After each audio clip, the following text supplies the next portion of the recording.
I'll play your favorite song, darling. We can rock it all night long, darling. As you can see in the photos, there's kind of a difference in the wings of those two flies. In Leonard's flies, it lists the wing as being grouse, and since there was, substitutions always made back in the day, I didn't think it was too far of a stretch to assume hen pheasant could have been used. So that's what I'm using here, and I'm just stripping off the fluff and getting it ready. Now there's two ways you can do these wings. You can have them go up and over the body just using the natural shape of the feather like that, or you can have them kind of sloping down and low and streamline.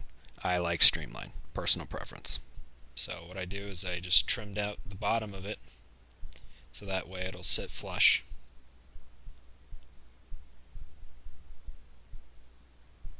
Hold it up, you can see it's about right about there.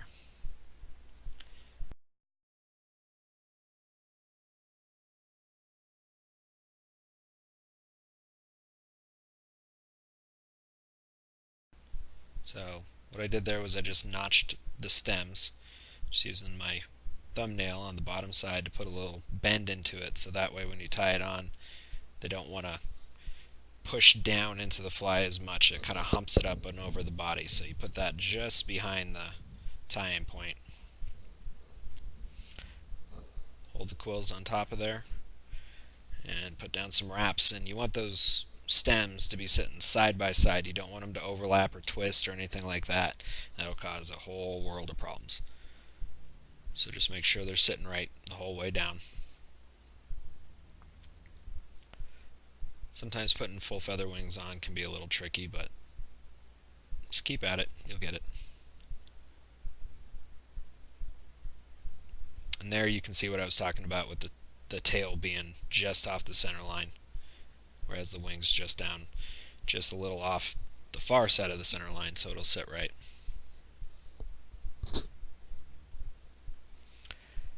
Now prepare your red splits and put them up and over the fly. And you can see I kind of push those butts down into it, get them in position, and then I moisten them a little bit with a little bit of saliva. Take a turn over them, do a soft loop. You can see with the middle finger of my right hand I was supporting those splits so that way they don't roll. And trim out your waist and trim out your stems.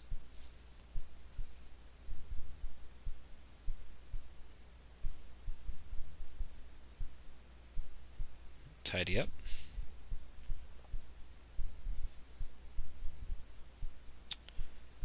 And there you go.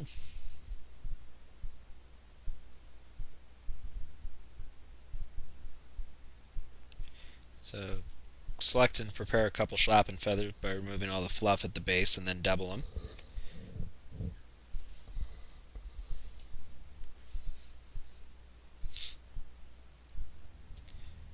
Hold them up to the side and tie them in.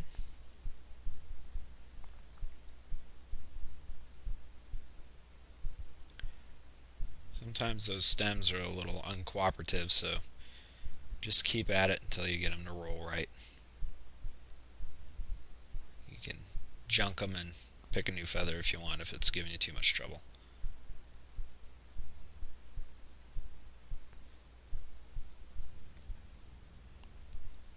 And there's a lot of variety in terms of the quality of schlappen. What I tend to look for is thick, heavy barbs with a lot of web. You'll get some feathers that have a lot of web, but they're very fine and just not very good barbs. You got to really look through a lot of hackle to find a couple good feathers.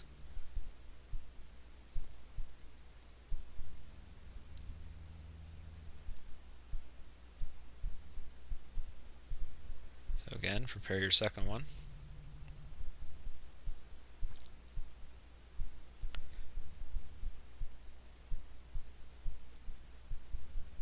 And tie it in. In hindsight, it is a little heavily hackled even for a mom fly for my tastes, but it looks alright. I just would have done a turn or two less had I realized it was going to be as thick and heavy as it was.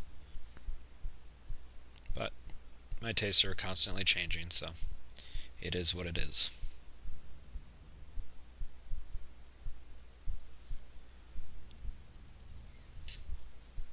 Once you get that tied in, trim out your waist.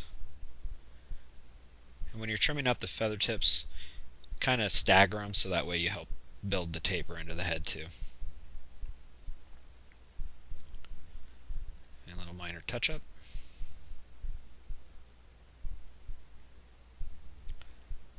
And I clean up the head and then just throw a half hitch on it.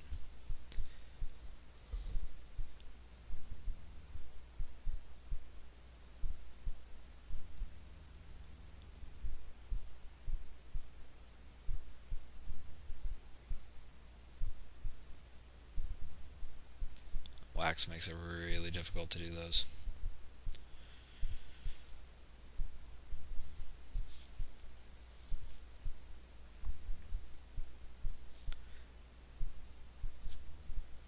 Trim out the waist piece of thread.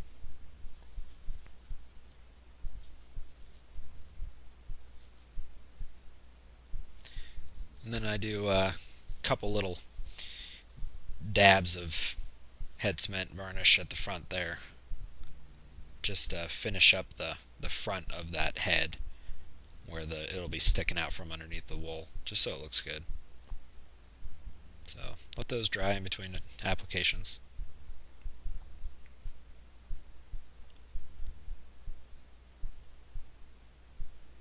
I'm almost done now. I'll tie on a piece of red silk. This just helps for tying on your wool head. That way you don't have a bunch of black thread sticking through your red head. Gives it a little cleaner look.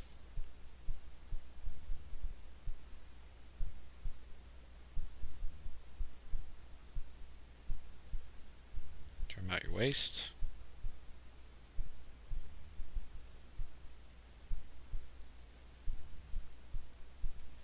And I put down a good layer, just right where the head's going to go.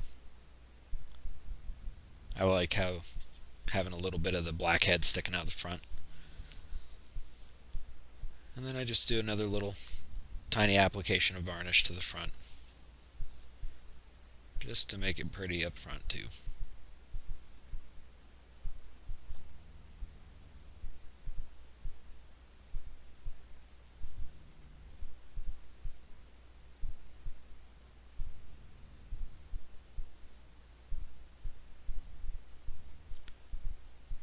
And I let that dry for a little bit as I prepare my wool.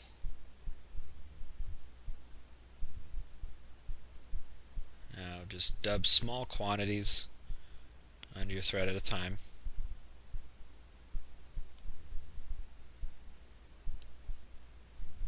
Usually my fingers are pretty covered in wax, so it ends up almost like touch dubbing. Kind of helpful.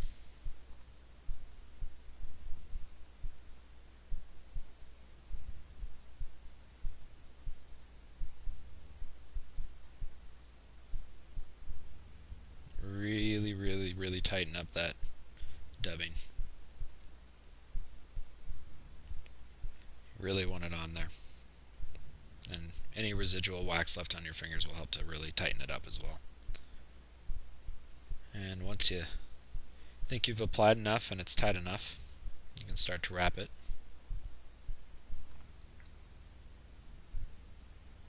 Making sure that varnish was dry.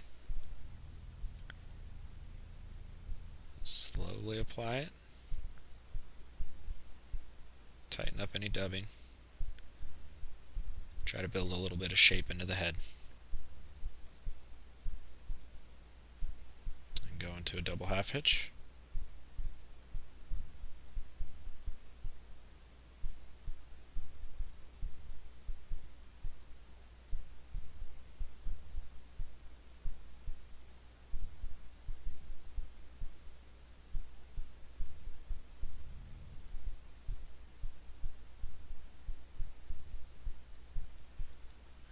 Slowly draw it down, right in front of the hackle and right behind the bull head.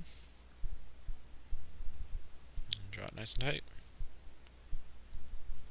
And that's all there is to it. The finished McCloud.